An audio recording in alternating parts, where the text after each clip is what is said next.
Hey everybody, welcome to Everything's Plastic. Today we have a Marvel Legends action figure review. This is my favorite comic book hero of all time, Wolverine. Very excited to get this one. I know a lot of people had a lot of mixed reviews on this one. Personally, I can take every single Wolverine figure ever made. I'll buy each and every one. I don't care, man. Love Wolverine. I'll never stop buying Wolverine figures. So we'll get a closer look at the packaging. We see some artwork on the side here. Same artwork on this side and pretty much the same artwork on the back here as well. There's a little read up on the back that says, suddenly resurrected and bearing superheated adamantium claws. Once again, Wolverine must fight to reclaim his freedom and his mind. I don't know why Wolverine needs heated claws, but man, it's adamantium. He doesn't need heated claws to do some damage, but either way, still cool. Still happy to have this figure. This figure is part of the Bone Breaker Build-A-Figure series. All the other figures in the wave are Wolverine, Siren, Havoc, Vulcan, Maggot, Darwin, and Sabretooth. So a pretty solid X-Men wave overall. I love the X-Men.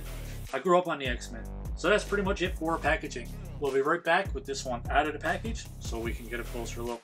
Alright, we have Wolverine outside the package. He does come with a Build-A-Figure piece, and he doesn't really come with accessories. The only thing he does come with is a unmasked head sculpt. That being said, it is still a pretty awesome head sculpt. Very clean, nice paint application, very cool design on this one. I love it. Let's get a closer look at Wolverine overall. Nothing really new about this figure.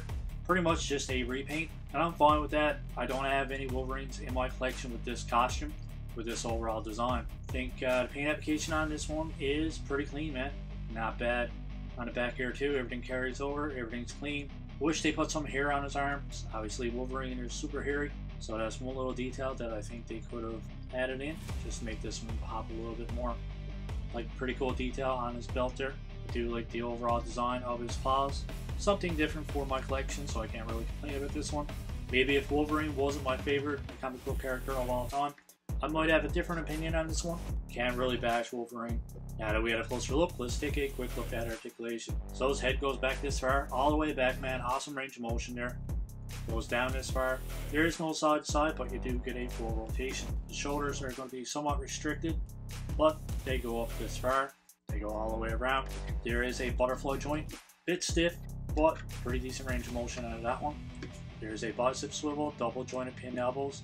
Elbows only go 90 degrees because his biceps and his arms are pretty massive on this one. Really wish it was pinless joints, but we can't always get what we want. For his wrist, it goes all the way around and it goes back and forth. Definitely should have gave us at least one set of hands so that we can display them without his claws out. For his ab crunch, it goes back this far, forward this far. It goes all the way around. His legs come out this far, so nowhere near a full split for this one. His legs do go forward this far, go back this far. Awesome range of motion going back here. There is a upper thigh cut.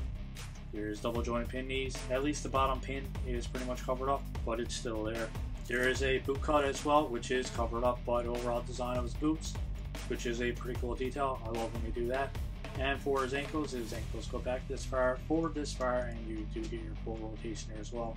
I do like the overall design of the boots as well. Not that they're new or anything, I just like the black and the dark blue. So let's pop on that other head sculpt. The head pops off nice and easy.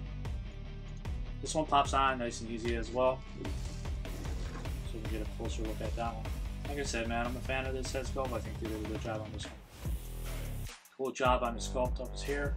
I don't know what plastic Hasbro's using now, man, but this one is a tad bit gummy. Not as bad as most of the new ones that I get. It is definitely a softer plastic. Not a fan. Play with this one for a little bit, and those joints are definitely going to get sloppy. For comparisons, here we have them next to some of the other Wolverines in my collection. Like I previously mentioned, all these are the same body, all the same height, different head sculpts, different paint schemes.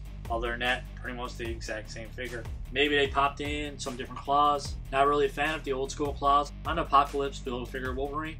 I like the new design that they introduced onto, I think it's this one. They kind of toned it down a bit. There's not these little tiny thin claws that usually just pop out. So I'm definitely glad that they changed that up. These claws are a million times better. Don't know how I feel about the heated claws though. Still kind of weird. Alright, so that pretty much wraps up our unboxing and figure review. I can't really give this one a good score. Overall, I think I'm going to give this one a 7.5 out of 10. Like I previously mentioned, there's nothing new with this one. The joints are a tad bit gummy, very restricted articulation. The overall design is pretty cool. Like I previously mentioned, even though Wolverine is my favorite character of all time, I gotta score it as it is, man, and could possibly go down to a 7, but I gotta be fair, man, and I gotta call it like I see it. I think 7.5 out of 10 is a pretty fair score for this Wolverine. Like I previously mentioned, man, it's not a bad figure. It's just nothing great about this one. It's cool, don't get me wrong, happy to have it in my collection, but it's nothing that really blows me away with this one. As always, let me know in the comments below what you think of my score of 7.5 out of 10, and let me know in the comments below as well what you guys think of our review, and if you had to rate this one out of 10, what would you guys give it? Do you think I was too harsh on this figure, or do you guys agree with me? As always, if you liked our review, don't forget to give us a thumbs up, and that subscribe button is there as well if you guys want to subscribe to the channel. I hope you guys enjoy the rest of your day, keep collecting, and stay safe.